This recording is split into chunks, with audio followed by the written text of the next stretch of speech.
का डर दिखाया।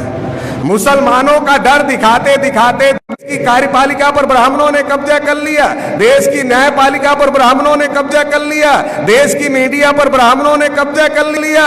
और हमको क्या कहते हैं? गर्व से कहो हम हिंदू हैं। ये हिंदू क्या है? आप रामायण महाभारत गीता वेद पुराण सारा पढ़ लो, कहीं हिंदू नहीं लिखा। ब्राह्मण जिसको कहते हैं हिंदुओं का ग्रंथ है, उसमें कहीं हिंदू लिखा ही नहीं। ये हिंदू हिंदी भाषा का भी शब्द नहीं है, हिंदू संस्कृत भाषा का भी शब्द नहीं है। ये हिंदू पर्शियन भाषा का शब्द है, जिसका अर्थ गुलाम होता है, हारा हुआ होता है, गुलाम होता है। तो ब्राह्मण हमें हिंदू कहकर गुलाम कह रहे। जिन ब्राह्मणों ने हमें पहले से गुलाम बनाकर रखा, वो आज भी हमें गुलाम बना करके रखना चाहते हैं। वो हिंदू कह रहे हैं जिन्होंने हमको अछूत बनाया, जिन्होंने हमको शूद्र बनाया, जिन्होंने हमको जंगलों में रहने के लिए मजबूर किया, उनका धर्म और हमारा धर्म एक नहीं हो सकता। उनका धर्म और हमारा धर्म एक नहीं है।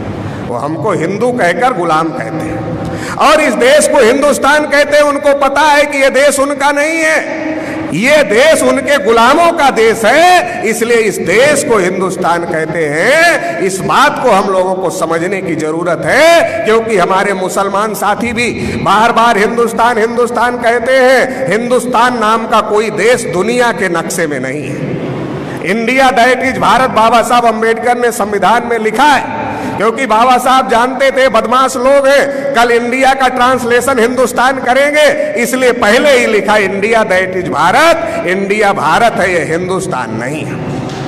और वो ब्राह्मण कहते हैं हम हिंदू राष्ट्र बनाना चाहते हैं, वो हिंदू राष्ट्र नहीं बनाना चाहते।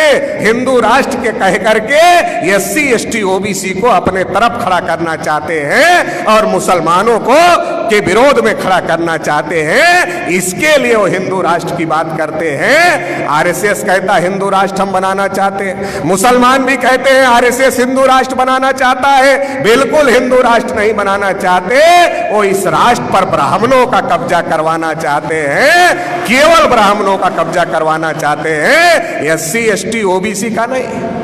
विधायिका, कार्यपालिका, न्यायपालिका, मीडिया हर जगह कर लिया है। शेड्यूल कास्ट का कोटा पूरा नहीं हुआ, शेड्यूल ट्राइब का कोटा पूरा नहीं हुआ, OBC को इस देश में कुछ नहीं मिला।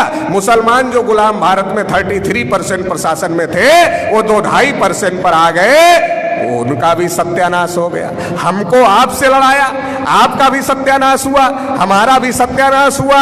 इसलिए ये बात समझने की जरूरत है कि अभी अलग अलग लड़ने की जरूरत नहीं है, मिलजुल करके लड़ने की जरूरत है। बहुजन क्रांति मोर्चा और मेश्राम साहब ये पैगाम लेकर के आए हैं कि अलग अलग लड़ाई बहुत हो चुकी, अभी अलग अलग लड़े तो हमारा भी सत्यानाश हो गया, आपका भी सत्यानाश हो गया।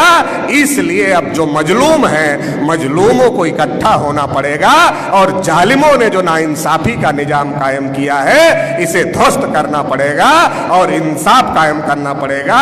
इस लड़ाई में आप लोग साथ देंगे, ऐसी आशा उम्मीद के साथ आपने मुझे सुना, इसके लिए आभार, धन्यवाद। जय